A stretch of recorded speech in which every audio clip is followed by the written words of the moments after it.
My name is Mr. Musser. I'm here at the beautiful Oregon Caves National Monument and Preserve to teach you about some science.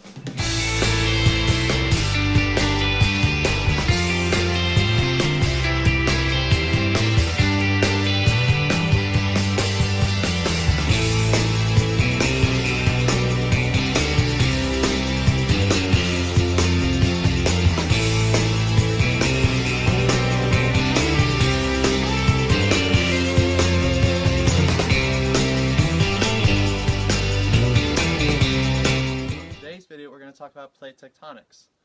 To demonstrate what they are, we're going to start with using a tomato, and we're going to wrap it with Play to represent Earth's crust. So you may think under the soil and rocks and the oceans that it's just one big rock under the Earth. But in fact, this isn't how it looks. So now we're going to use some different color Play-Doh to show you how plate tectonics work and look.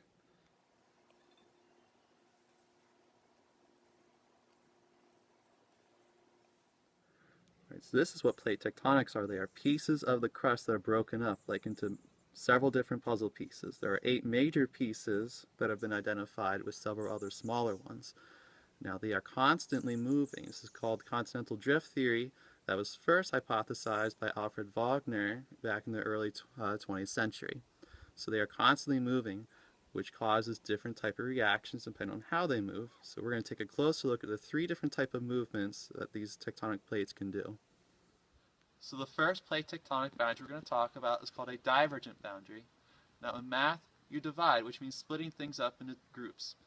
Divergent boundaries are similar. That's where you have 2 tectonic plates that are moving apart in opposite direction. They're splitting apart.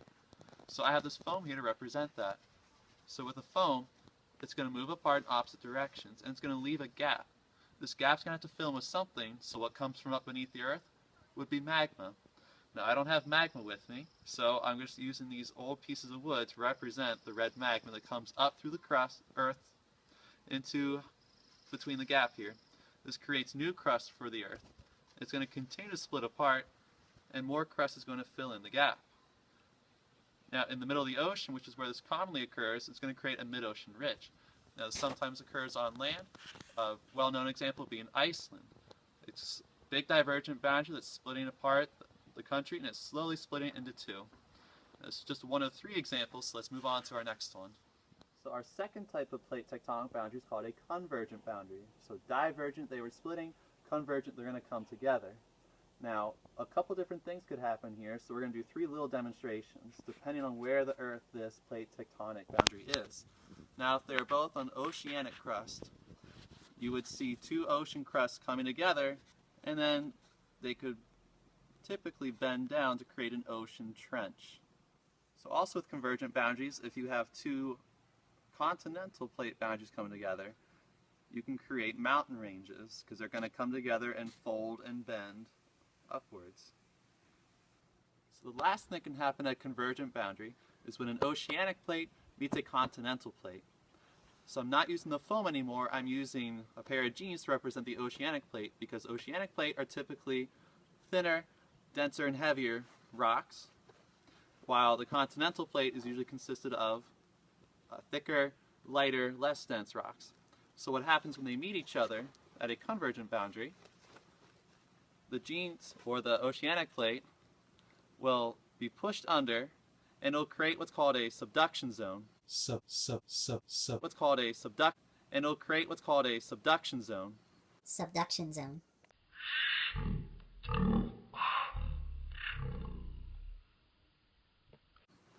So in the subduction zone, the old oceanic crust will be melted and heated, and it'll rise to the top as magma through the continental crust, and then what you will see appearing are a range of volcanic mountains.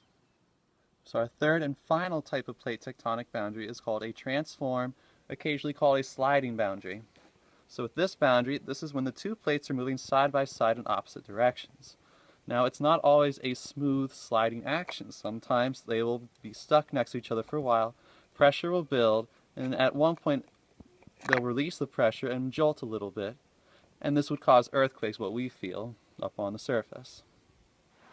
So in today's video we've been talking about plate tectonics and how it's been affecting the geology around the world. Now I have Ranger Kate here, and she's going to connect plate tectonics to what's happening in Oregon Caves and the region on the preserve. So Kate, what can you tell us about plate tectonics in Oregon Caves? Well, plate tectonics is a pretty simple concept that there's a bunch of hard crust and rocks, surface rocks on the outside of the earth that are moving around and are pushed around by heat on the inside of the earth. And the rocks here at Oregon Caves are experiencing this right now. We're nestled inside the Siskiyou Mountains, and here inside the Siskiyou Mountains, we're still being uplifted thanks to plate tectonics. And the uplift is happening through convergence, where plates are crashing together and some are moving underneath other plates.